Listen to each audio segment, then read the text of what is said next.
Yeah. Hello and welcome to my show, number 9 Talk, with my guest Martin. Say hello, Martin. Evening. Kendall. Hello. Nathan and Sav. Hello. Hi. You all right? We'll start off on the game today. It was frustrating to say the least. How would you say Bruce's tactics worked? And we all knew it would start with 3 at the back. Do you like to start us off, Martin? Yeah, well, I don't think I think he tried to put something on the pitch.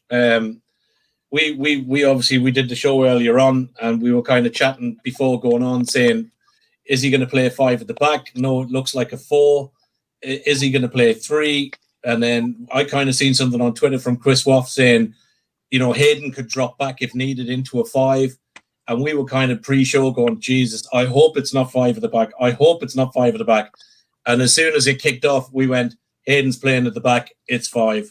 So I don't think, it didn't appear to be, we didn't have a game plan B once we went behind. He didn't seem to change it up. And then I think, obviously, as the game got longer into it, I think he maybe should have changed it up a little bit earlier with some of the subs. I think he left it a little bit late. But look, a point's a point. We were brass lucky. But his luck is going to run out over the next 36 games or 35 games, somewhere along the line. But it wasn't pretty. We get a point. Wilson tucked it away without the nerves. But, geez, it was a hard watch. Hard watch. I mean, what did you think about when, they keep throwing on Carroll. I mean, he did his bit in trying to win the penalty. But I sometimes cringe now when it comes on, because he's only just sent out there as a battering ram, isn't he? Really? I think he can be, but I actually thought he did okay when he got on. Like for me, he's got that. Yeah. I suppose in comparison to a Joe Linton going alongside Wilson, he kind of knows from a point of playing with a strike partner where to knock it down to.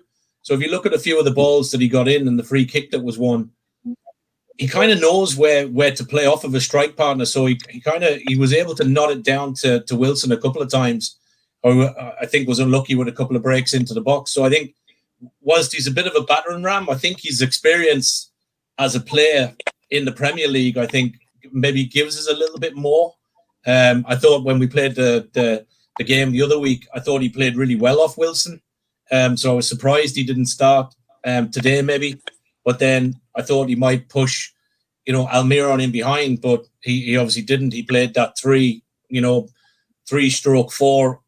in the middle of the 5 then, and we just kept getting caught out by Spurs. Son played just in between the 2 lines, and you've seen the fact with 11 saves from Darlow in the first 55 minutes spoke out volumes, I think. Yeah.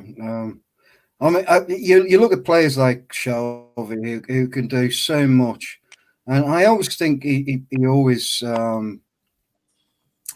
tries for that Hollywood pass. He never tries the simple thing, and also I think he holds on to the ball for too long. I don't know whether you guys think the same. But we'll start with Kendall this time. What is this about, Shelby?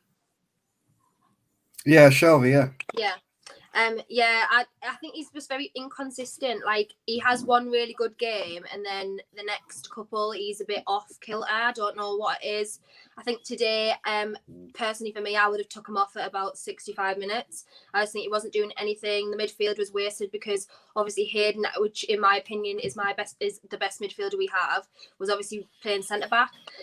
So for me, the midfield was a bit sort of sparse today. It was very wasted in my opinion. And I probably would have stuck Sean Longstaff in there later on in the game. I don't think it was right to take Hendrick off, even though he never had a well-beaten game, but I would have took Shelby off first. I think a lot of people, I know Sam, who does the obviously ladies night with us, she is not keen on Shelby at all. She really doesn't rate him whatsoever, and I know like a lot of people actually agree with her. For me, he used to be the only player, in my opinion, before we got St. Maximin, who was creative going forward, because we didn't have anyone else who could pick a pass out like that.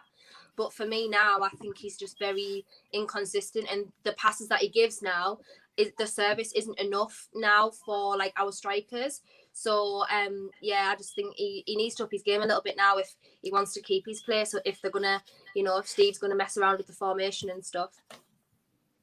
Yeah, I totally agree. Also, on the back of that, we talk about man of the match. Some people have said, this player. The one thing that I thought was that the man of the match was the woodwork, because we could have easily have been 4 down if it weren't for the woodwork. But I do think that Darlow had an excellent game and surprised me. I know he is a good keeper, but he has let in some clangers at the same time. Nathan, sorry. I used to call him Butterfingers because he used to always like give random like mistakes away, because like, and I never used to trust him. But I must admit, today he really did save us massively. He pulled off some amazing saves, some like body stops as well, which were like amazing. So yeah, he was my man of the match absolutely for me today. I was really worried going into the game with Darlow in the net, to be honest. I knew it would be a game where whoever was going to be in the net would be really tested and really put under pressure today. But he stood up to that challenge today, to be fair to him. After what I saw in pre-season, he didn't really fill me with confidence. But yeah, the way he handled himself today was brilliant. I think he's the only player on the pitch, looking at our players and their players in positions, that was better than any one of their players today. And that's purely, I mean, Lloris didn't have anything to do today, but yeah, like every single one of their players was better all over the field today than ours. So yeah.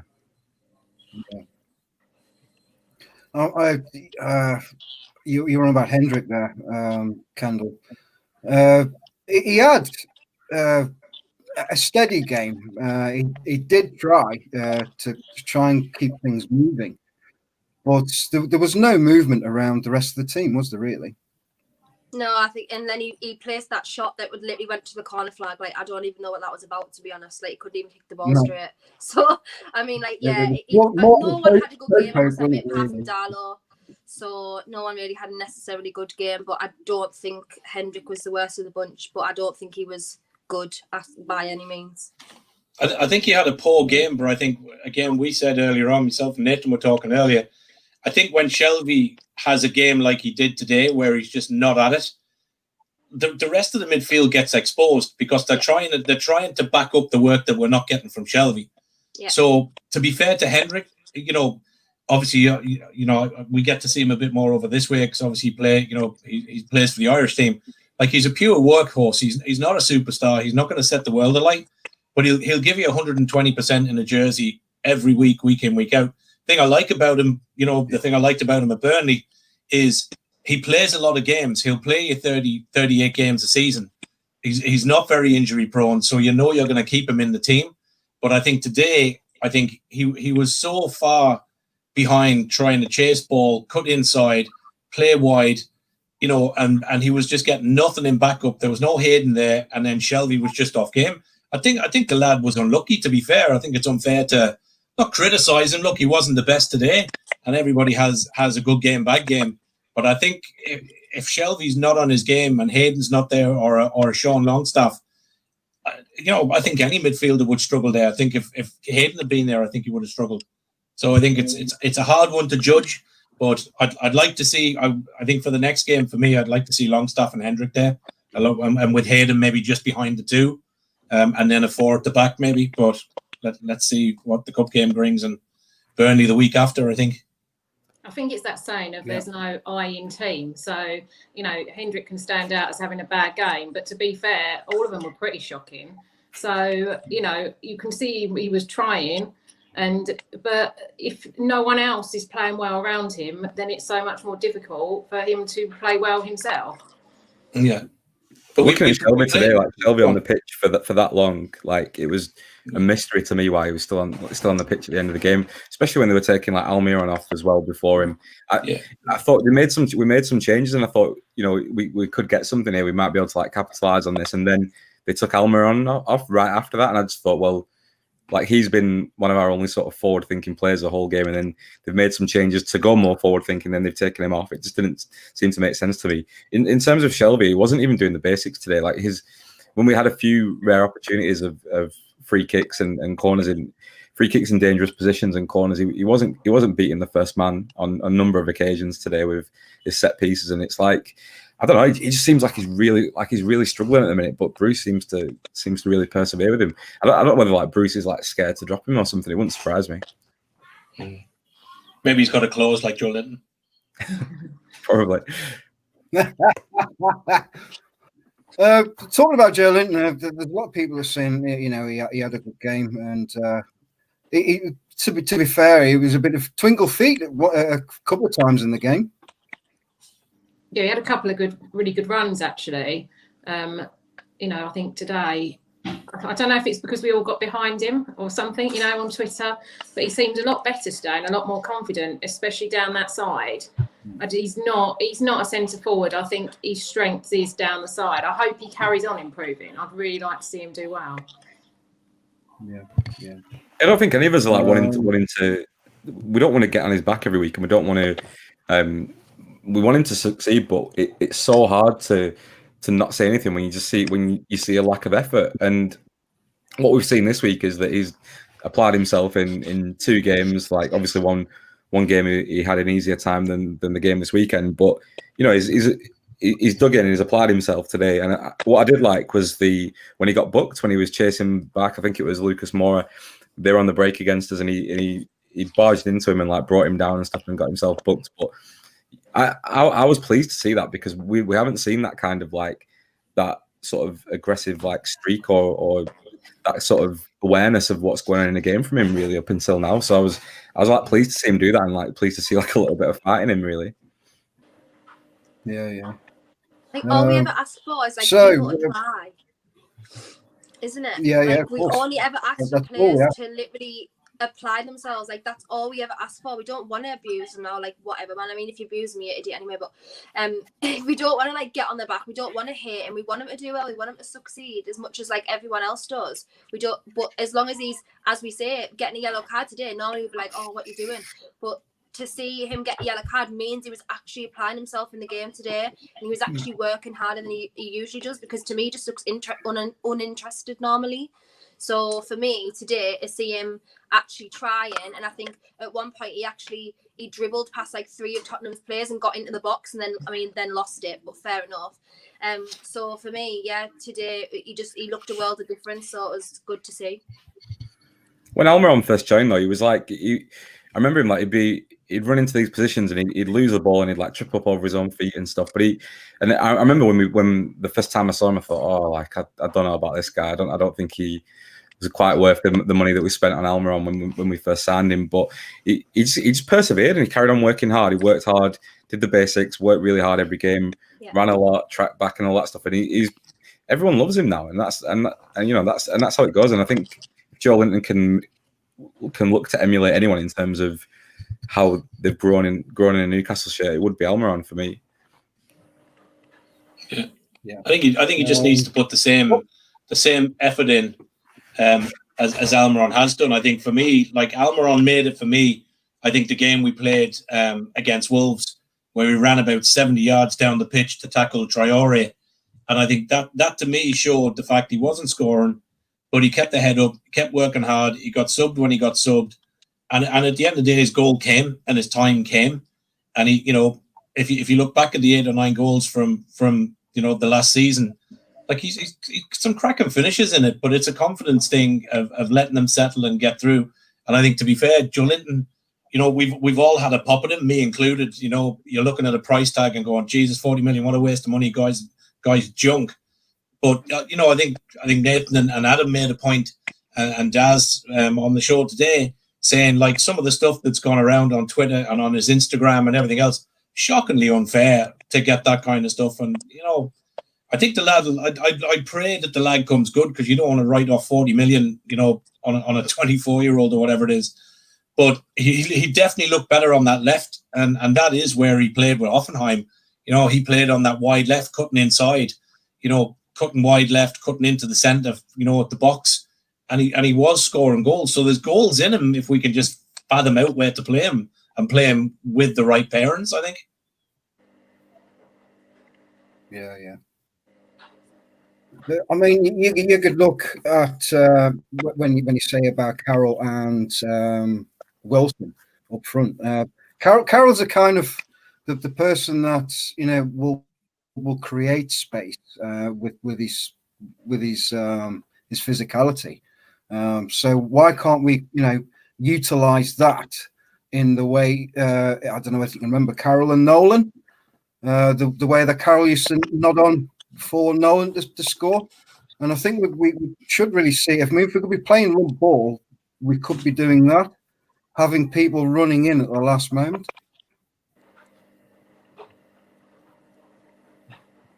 Yeah, me. Oh, you could. I mean, I thought if you take the West Ham game, I thought that Carroll and Wilson played really well. So again, I can understand the few chops and changes for the cup game. But I don't know. I think sometimes that pairing, you look at some of the pairings we've had. Some of them have worked, some of them haven't worked. You look at Shearer and Ferdinand, clicked. Beardsley and Cole, clicked. And every Premiership team gets that. Sometimes you can throw two strikers together, and it just doesn't work out. So I think Carroll brings that little bit extra. Wilson runs good channels. I think he's more of your, probably a slight upgrade or definitely an upgrade on your Dwight Gale. He's got that poacher's finish. He knows where to be in the box. He knows how to run a channel to make space.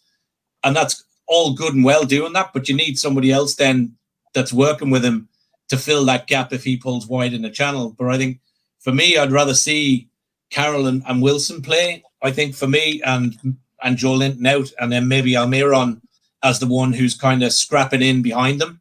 I think we'll get a bit more from that. But for me, the next change come the Burnley game, it has to be Shelvey out for me. I don't think he should be in the next game. No. I find it, like I said earlier, he gives the ball away so cheaply, because he always is looking for that Hollywood pass, to say, look at me, look at how good I am. But it never does the team any good, really. I don't think he made any of those good. I didn't see him even attempt any good long balls today. Every time I saw him on the ball, he was passing it sideways or giving it away to the opposition. And for us, for the way we are this season, possession is a premium for us. We need to keep hold of it as much as we can. I think that what I've noticed definitely from sort of last season and this season, not so much this season because St. Maximin has not been that great, but in terms of last season, in the games where St. Maximin wasn't playing, there was very little outlet for Shelvey to actually knock one of those long balls over to someone. They did that time and time again last season, catching teams out on the break with a good ball over the top to St. Maximin, who found acres of space for himself. But we don't have that. Without him in the team, we don't have that running. So there's not really an outlet for Shelvey to knock it to. There's no point in knocking it long to Wilson because although he's a big lad, he's not bigger than any of the centre halves that he's going to be against. And then I think it's there wasn't that outlet for him. Joe Linton's not, he's not breaking a sweat to make runs and because that's just not his game. Even though he's a wide player. And then Almiron seemed to be too busy today with tracking back because he had that much to do. For me, I wouldn't have Shelvey in for the next game, to be honest. But I think what I'm quite worried about is with when Carroll came on today, we looked a bit more threatening, and we probably that was the best patch that we had at the end of the game there. I'm a bit worried now that Steve Bruce sees this and sees that this sort of 4-4-2 is our most effective way of playing, and we're just going to turn into a team that lumps the ball up to Carroll, because that's what I don't want. Because it didn't work against Brighton, but I'm just wondering if that's in the back of his head now after getting. Obviously, it was a penalty, but it kind of came from that ball, that free kick into the box to Carroll. So I'm just wondering if that's going to be his kind of way of playing now. Yeah, I mean, you looked at the cup game against Morecambe, and how impressed I was by the way we passed it around, work space. I mean, okay, you can say it was against lower league position, but these lower league position teams, are normally, quite a banana skin because they want to win the game, just as a financial point as well. So they can be actually quite dangerous. And like I said, I liked the way we applied ourselves into that game. If anyone wants to pick that up. Yeah, I think, that game, we actually played attacking football. But then, as you say, it is a lower league team, and we should do. I don't understand why we can't do that in our Premier League games. I'd rather us get thrashed 5-0 and see us try than watch us sit back, defend, lose by 1 or 2-0, and just see everyone just sort of, lethargic, like what we've seen today. I don't understand why we can't close down that ball. The only time we'll close it down is if we've got to clear it out the box, and it just makes no sense. So you're never going to get it up front, and a lucky long ball. So you're not only going to get a counter attack, and we've played that kind of football for so long, and it doesn't work. So why wouldn't you try and change it?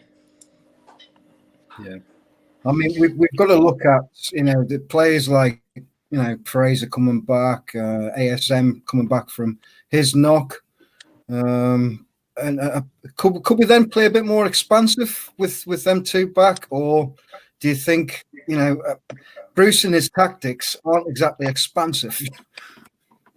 For me, it depends on who you're gonna have in your team, because a 4-4-2 doesn't suit a player like St. Maximin, because it ends up with Maximin playing too deep, practically as a wing back, which he's absolutely not. Yeah. He's attacking minded, he's not defensively minded, and we saw that come unstuck against Brighton. So it completely depends on who he's trying to get in his team then, because for me, a 4-4-2, we end up playing too deep, and it's just not going to work against a team, for example, like Burnley, that we can probably go and have a go at. But for me, not on paper, but necessarily, but the way Burnley play at the moment is far better than us at the moment, and we're just more tactical. And obviously, we know that Bruce in the past has said that he's not a tactician. He doesn't believe in tactics. So, for me, it just completely depends on who, what he's trying to do. If he's trying to get more attacking, we cannot play a 4-4-2. It doesn't suit an attacking style of football.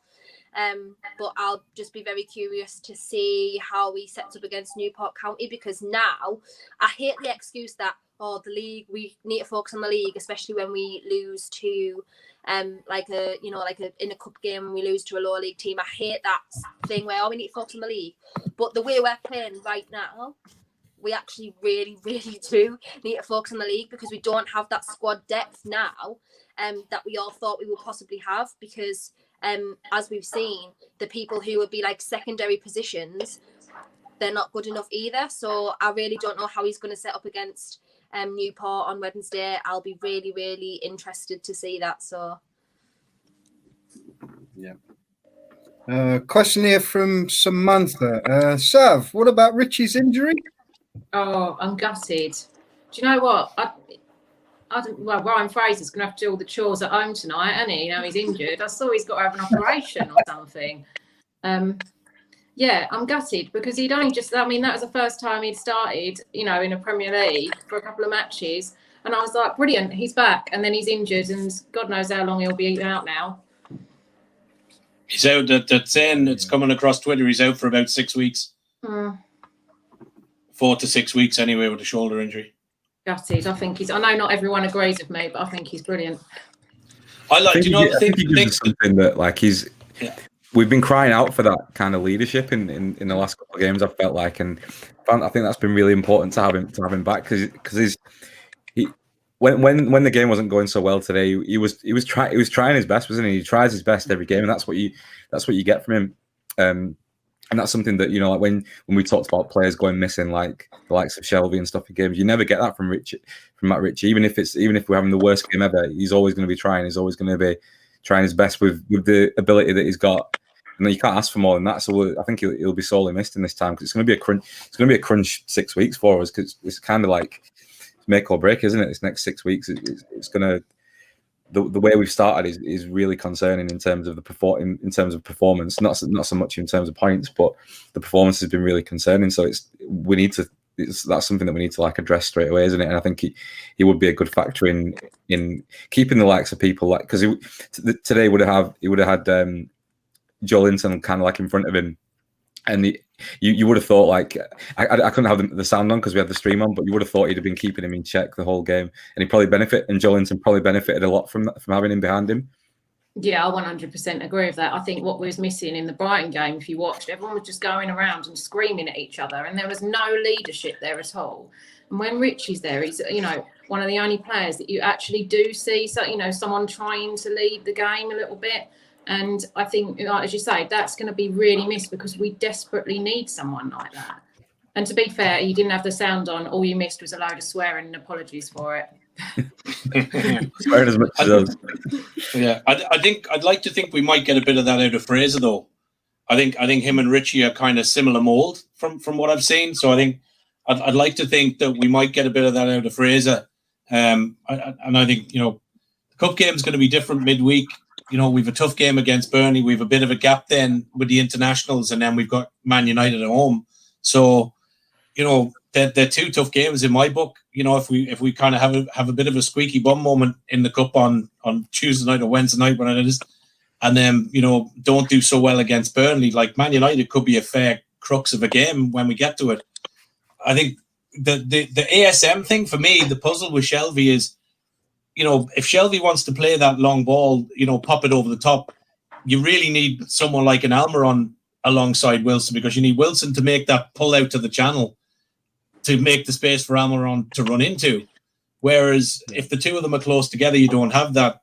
You then have the opposite problem, which is, you know, ASM is really, you know, I don't want to call him a luxury player, but he's a final third player. You know, as you said, Sav, it's no good him playing, you know, and Kendall's so far back that he's playing as a fullback. It doesn't work, because when he's trying to get 70 yards up the pitch, then dribbling the ball, all that's happening is the teams have sussed him out after a season. They're putting two players on him. He's losing the ball, and we're automatically under pressure. So he's either a final third and is the man that drops in behind with maybe Fraser on the right, you know, Joelinton left, and Almiron and Fraser buzzing in and around behind that. And then do you just have Hendrick and Hayden kind of as your mop-up? Maybe that's an option. Maybe we need those two guys, you know, interchanging and swapping and moving around a bit. I think, you know, might be something that works, but... Yeah. Well, I mean, Albert Mooney here has just said the system was perfect for Lewis today. So why did he play Richie? He thought he was terrible today. I think Richie I thought Richie had a decent game, to be fair. Out of a bad bunch and a bad sort of collection of individual performances, I didn't think Richie was too bad today. I thought he was okay. We know he's you know, he's not going to walk into any other team's left back or left wing, or, you know, he's not going to do that. He's not good enough to do that. But what he does give us is he gives us a bit of shape and a bit of structure.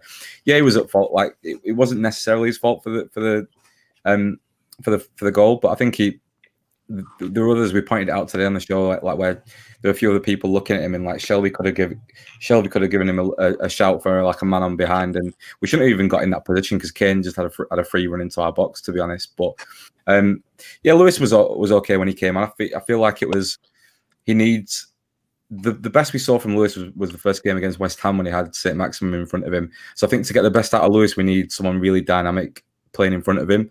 So that would have been like Almiron today, but then they took Almiron off pretty much straight after they brought Lewis on. Yeah, I mean, you look at where Richie was on the goal. He's on Spurs' goal. He shouldn't have let that ball cross his body because as soon as he has, it just gives the opposition players, you know, the chance just to slide in and nick it. I think he was unlucky, though. To be fair, I think Nathan pointed out there. You know, when the Sky cameras panned back after the goal had gone in, the thing I noted was that Shelvey was just kind of sauntering into the box, arms down. You know, the goal went in, and then you see Shelvey just kind of giving it the, you know, arms up as if to say, "Geez, what happened, lads?" But like, I would have said he was more at fault for Richie not picking that up than Richie was, because like he's facing the play. Richie had his back to it. Shelby is facing the man and is facing and is able to look at the left and look at the play developing. Richie's watching a man oncoming, and then gets pulled to the post. So, there was a few players, to be fair, not just Shelby. I'm not picking on him, but Lascelles did the same. Fernandez did the same. The arms just went up as if to go, sure, whose fault was that, lads? And to take Nathan's point, we faced a corner about 10 minutes afterwards, from Lo Celso knocking the ball in, Kane standing on the byline, Son sitting, just on the edge of the box, waiting to volley it into the bar. And again, what annoyed me was I didn't see Lascelles organising. I didn't see him, posturing and pointing and going, you there, you move back, double the man on the post. There was no organisation, and I think for me, we're absolutely dying out for a proper captain, a proper leader in that back or just in front of it that can organise the two lines and put people where they should be. And when they're not effective and Shelby's not having a game, that they're kind of bollocking out of it. If that had been a Shearer, any one of us sitting on this panel, Shearer would have been down to Shelby in his ear, giving it yards to him today for a display like that. And we don't have anybody, it would appear, that's doing that to players. Yeah. I still feel, that could have been easily been nullified from the start, to be honest with you. I think the whole defence just kind of looked at each other to say who's picking it up.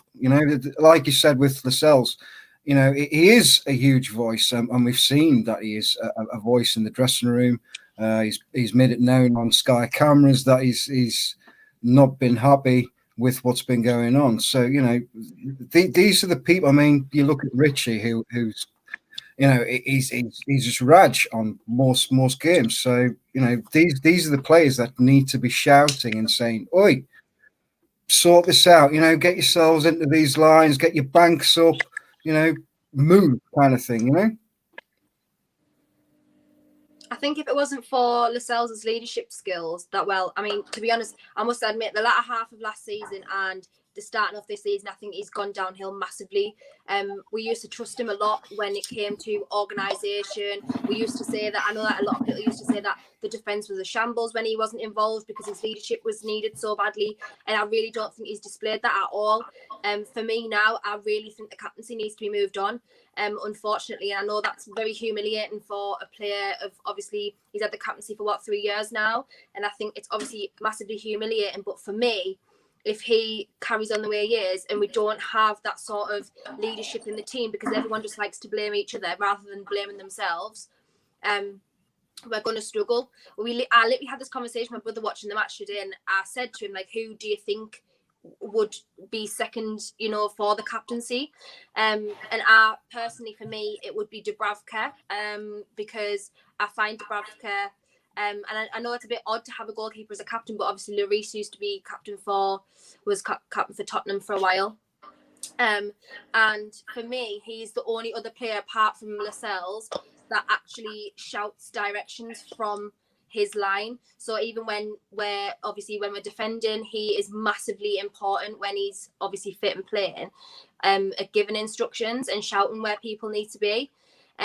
Apart from Dubravka, I think because Richie doesn't play enough, and obviously he's not consistently in the starting 11, for me it would probably be Hayden after that. Because if he's Hayden and he's obviously captain in the midfield, he's got eyes on both sides then, so he can then keep an eye on wherever. I don't know what you guys think about who would be the captain, but yeah, it would probably be Hayden or Dubravka for me. I completely agree with Dubravka, to be fair. I think that you always see him shouting from the back and telling people where to be, and you don't see that from anyone else that I can really notice. Otherwise it gets a bit scrappy and they'll start shouting at each other, but someone actually directing, Dubravka's always on it. I'd like to think with Dubravka that, because he is very vocal and he does organise the backline really well, but I'd like to think that all good keepers do that anyway, and they kind of they've got that organisation element about them from all the top keepers that you see in like all the top teams, and I think he does that very well. I think I agree with what Martin said around having someone in that middle who's very vocal and in people's ears, because I don't know, like Hayden seems to. He's up for a fight. He gets stuck in, and he puts himself around and does and like chips in for the team. But you'd like to think I rarely see him like he never says anything to Shelby. He never there never seems to be any words crossed there at all. All good centre midfield pairings do that, and they'll call each other out when they're in the wrong place, and they'll pull each other back into line when they need to be somewhere else. And I don't see that from Hayden doing that to Shelby. But I don't know whether it's a seniority thing in terms of how long he's been there compared to how long Shelby's been there, that kind of thing. But yeah, I said today on the show, I think we need to go out and we need to buy buy someone with captain material. Like, that's what we need. Someone in the centre midfield there. And obviously those players come at an absolute premium, don't they? Because it's not natural to a lot of players to be like that. But I feel that's what we need, because I think looking at Lascelles is a sort of shadow of what he once was. It wasn't that long ago we were talking about whether he'd fit into the England team and is he going to get a call up and stuff. But if you look how far away he is from that now, he's a million miles away from that now. Yeah, I mean, if you look at Lascelles in a comparison to, say, a Tarkowski down in Burnley, they're a million miles away from each other. And we've been talking about Newcastle were apparently chasing Tarkowski there less than 2-3 weeks ago. But for me, I think Hayden would make a good captain, but I don't know if he's vocal enough. Obviously, from the Irish perspective, Hendrick has captained Ireland before, so he has it in him. But I think I agree with Nathan. And we were saying this earlier on. For me, I think at the stage that we're at, I think you kind of, in a way, you kind of need a bit of a Roy Keane.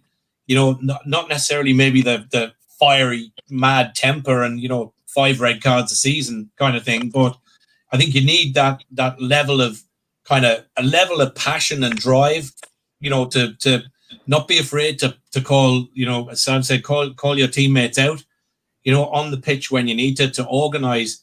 But I think you also need a captain that's not afraid on the pitch when things are not working out to change it, and to be man and to be ballsy enough to go in at half time to the manager and go, do you know what? It wasn't working. We were getting caught in the left.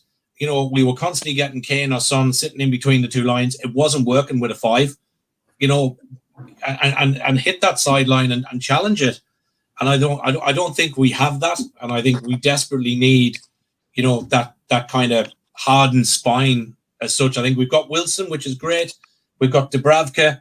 But if you look at a City, look at United, look at Chelsea, they've got, every good team has that core spine central throughout the team. Class striker, top midfielder, quality captain, solid defender who may be your captain, and a world-class keeper. And I think we've now probably got 2 of those things in Wilson and Dubravka. And I think the 2 pieces we're missing is a top-notch central defender and a quality captain, somebody that can pull that together. The rest of it fits around it. The spine should never change, in my opinion. You need someone like Jordan Henderson, don't you? Who's like obviously he's massively strong in midfield and he's very vocal and knows when to, change it around, shout his instructions. You need someone like that. But obviously, as you say, players like that now come at a massive, massive premium, something that we are obviously not used to engaging in, really. So whether or not that's going to happen, I think we massively need a mobile central defender as well, because we don't really have any defenders who can play out from the back or who are confident enough to. I think Clark's injured again, isn't he? So, which is not good news at all, because for me at the moment, I think he's our best defender at the minute. I think Clark and Fernandez are the best central pairing we have. Yeah. By a long mile. I watched the Alaves game last night. The second half of the Alaves game, I kind of flicked it on just to see Lejeune, and he did a great game. He did a great game. So full 90 minutes. Hopefully he can pull the fitness back and maybe come back, but we'll see. But I think it's a struggle at the minute. Lascelles to me today, he seemed to be kind of like pulling out But challenges. wasn't Hosteley one of the highest scorers, I think? Sorry, that Nathan, again, I mate? spoke over you. Yeah, wasn't Hosteley one of the highest scorers in the Spanish league last year? He was, yeah. Yeah. And But again, it is a different league. It is a different league, I suppose, you know, and a different standard. But you know, going back very quickly to the captain thing, you know, we're probably not going to change too much this season. But I'd like the club, certainly. I'd like to look at some of the good championship teams, because there are some good captains a level down from us that, you know, would be worth a look at bringing them in. You know, so I don't think we necessarily need to be afraid of looking in other leagues for a good quality captain that we might be able to get a hold of, even despite a language barrier or anything else. I think sometimes, you know, you need to look a bit further afield to find that person. So I think we just need to open our eyes a bit. Sorry, what were you saying there earlier, Nathan? What was your comment? Yeah, I was saying about Lascelles. For me today, it seemed like he was almost sort of pulling out of challenges and didn't seem to be really at it today. I saw there was a close up. I can't remember what they were showing, a close up angle of something, and I think it was when like Fernandez picked up a little knock.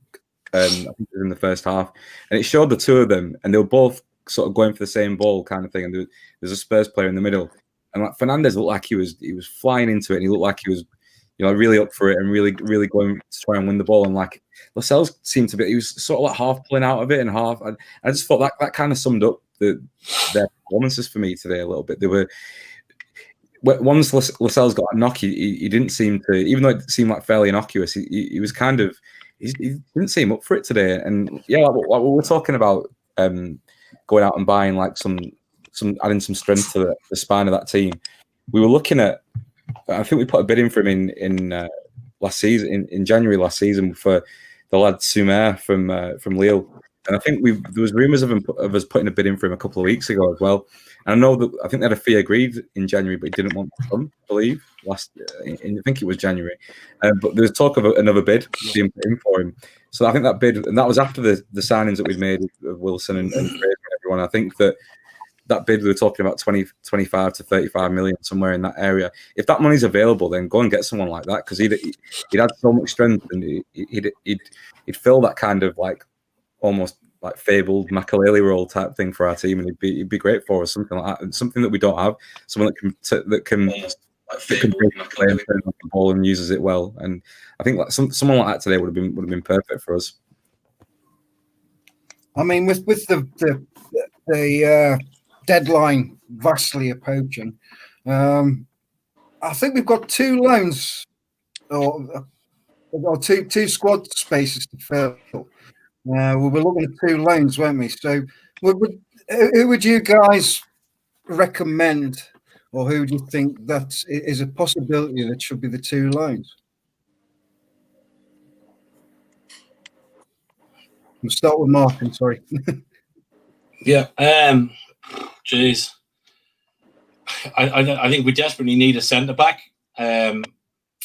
Who, off the top of my head, I don't know. I think, again, you know, I wouldn't necessarily be looking at the Premiership. You know, there is some quality players in the Championship at the minute. I think, you know, I think we just need to think a bit differently. You know, I don't want to just fill a squad space just for the sake of it. I don't think that benefits us. I think we need to, you know, maybe there's a couple of players need to go before we refill. But I'd like to see another forward coming in, or if not, we need a creative midfielder. Like, we're screaming out for a bit of creativity. And again, I know they come at a premium, but there's not too many out there. I know, you know, there's talk of your man. There's talk of your man again this week that we supposedly bid for, but who's out there? I don't know. I don't think there's too many out there, to be perfectly honest. So I'd like to see Barlaser get his chance. You know, we were talking on our show earlier again today about they're talking about loaning them out for a season with a you know, a link to a kind of loan to buy. But I'd rather keep him, to be honest. I thought he played okay when he came on in the cup. I think he's worth a chance. So I don't necessarily think we need to go out and get.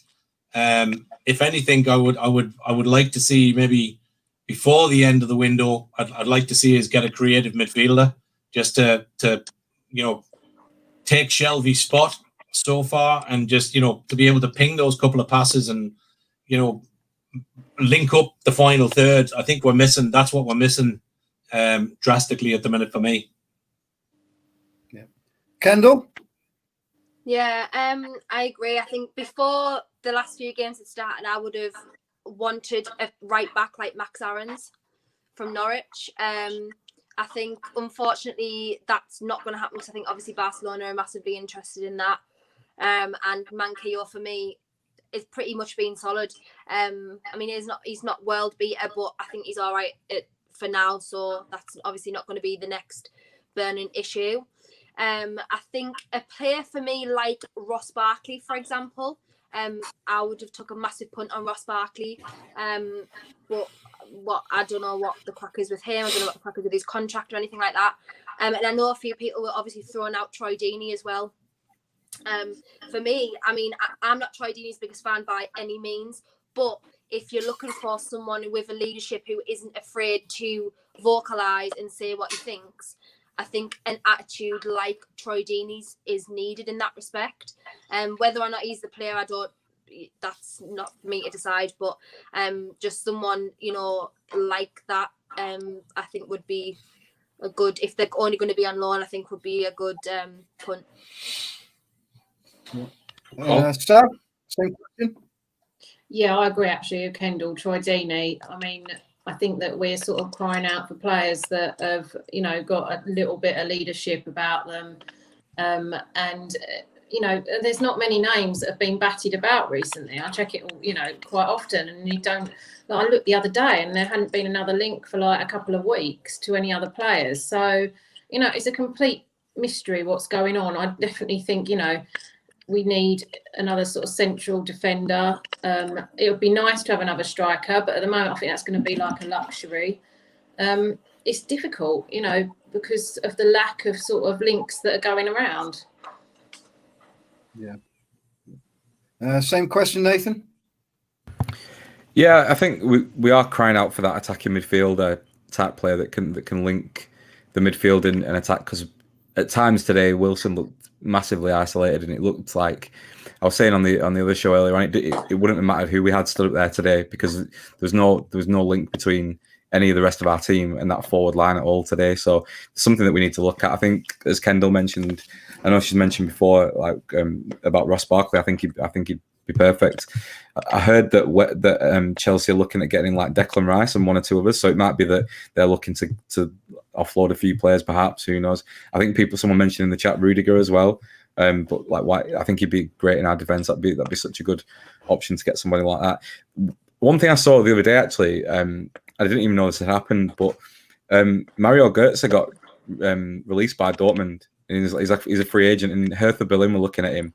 He's only 28 years old, and he was in his prime. And it sounds silly saying his prime because he's only 28, but a few years ago he was one of the best like attacking midfielders in that Bayern Munich team. He was unbelievable at times, and when he was initially at Dortmund and then to Bayern and then back to Dortmund, he was fantastic. If someone like Hertha Berlin can snap it up, then why couldn't we? Like why couldn't we go out there and get a player of that quality? If they're on a free as well, it'd give so much to our team, I think. But yeah, that's a wishful thinking one. But like, if I don't see why we couldn't compete with the likes of Hertha Berlin to sign a player. You probably wouldn't want to move from Germany or whatever. But I think it'd be worth having that conversation just to see just to test the water with that. Really, I've always mentioned about Deeney. I think it'd be a great signing for us.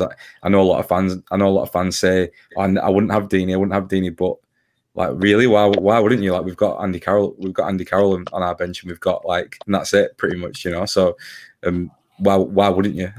It would be my question. Yeah.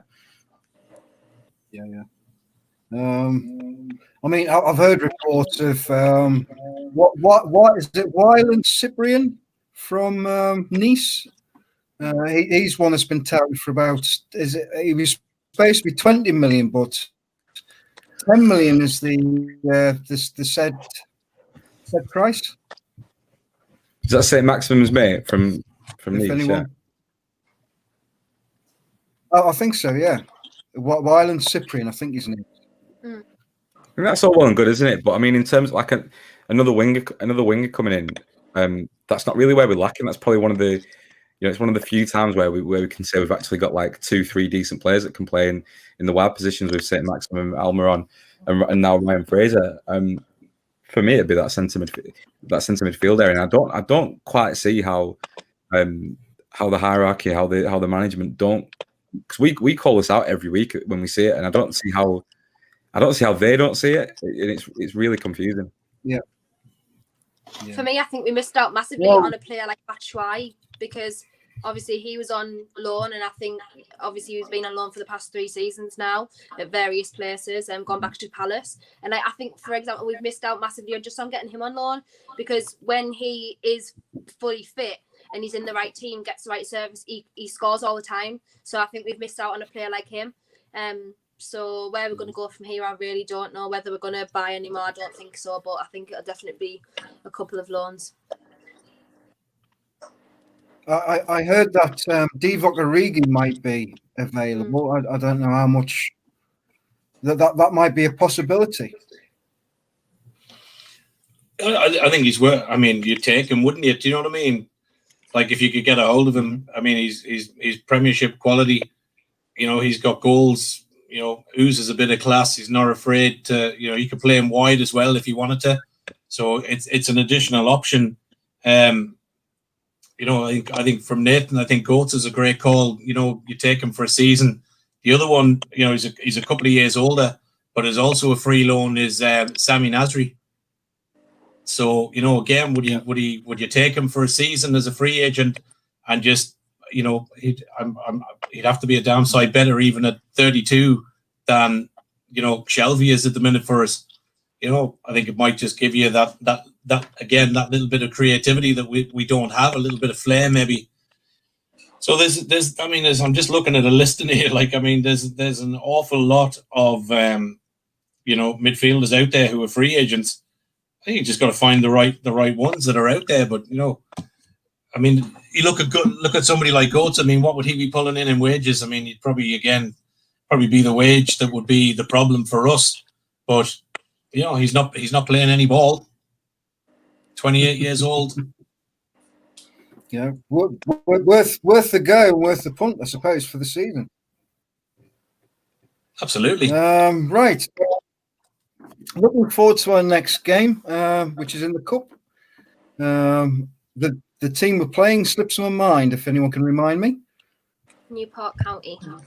Newport County. That's the one. What would be your thoughts on scores, and what would be our lineup possibly?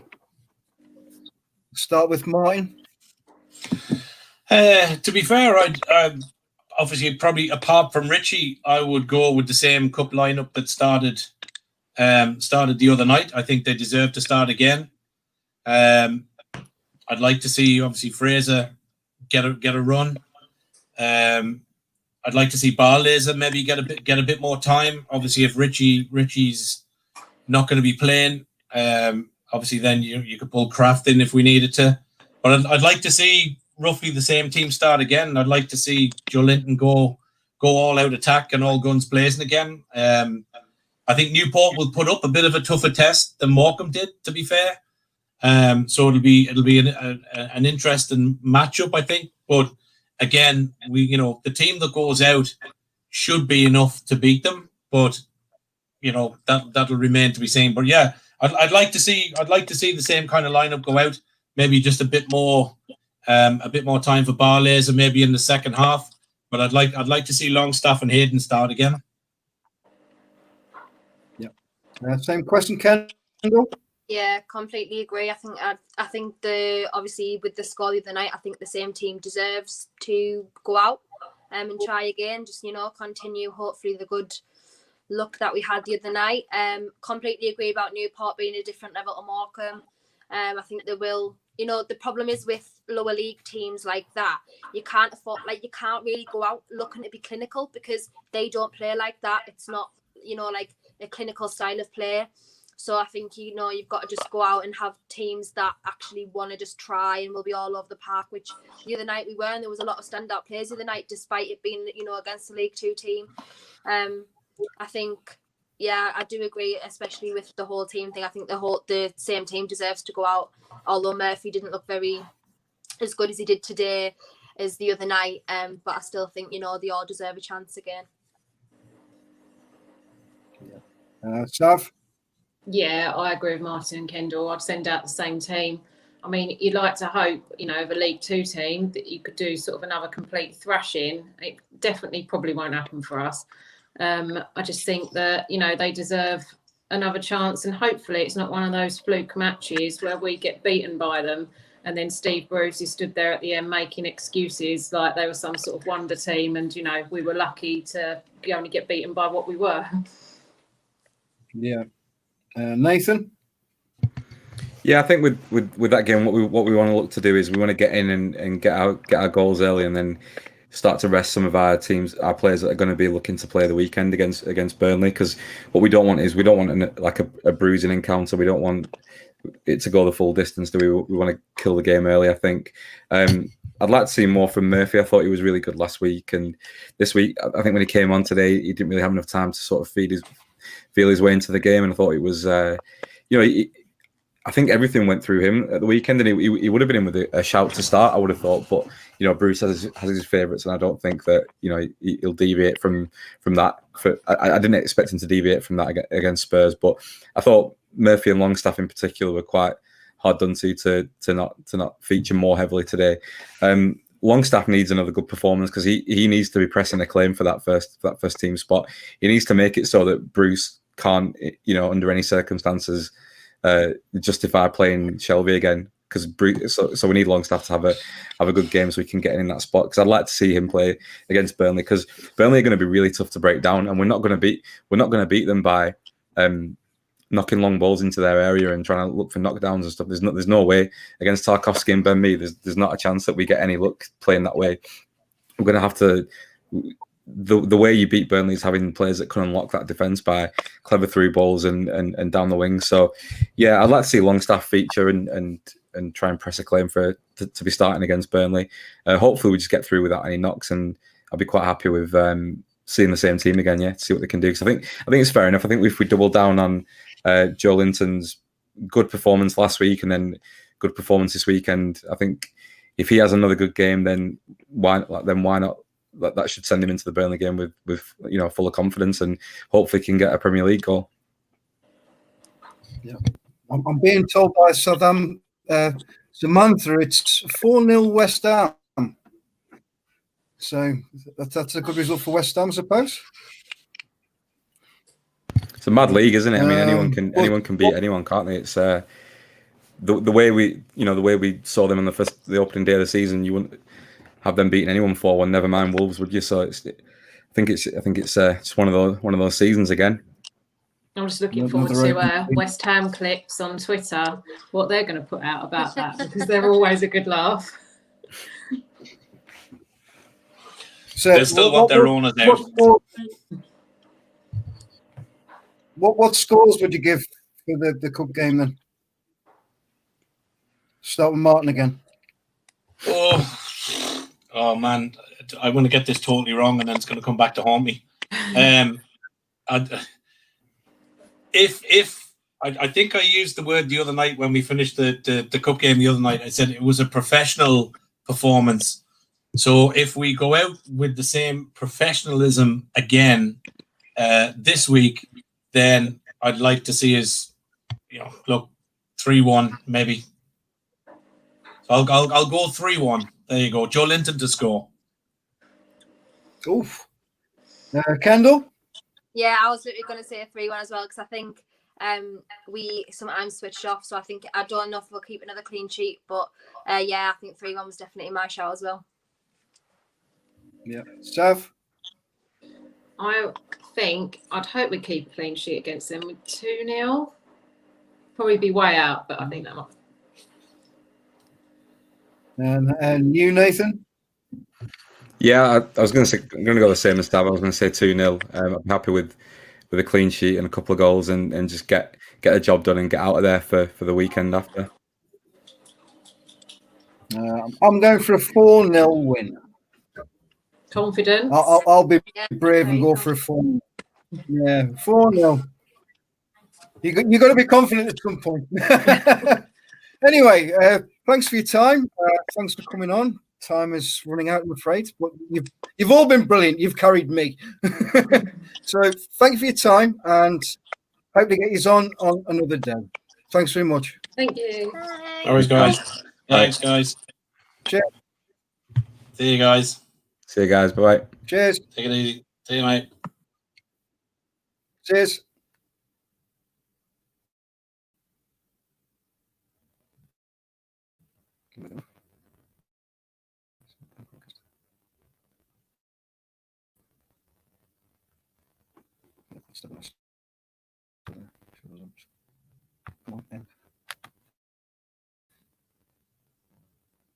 Well, thank you for watching Number 9 Talk. Hope you've enjoyed it. Please give a thumbs up and subscribe. And I'll see you next time. Good night, you Reggies.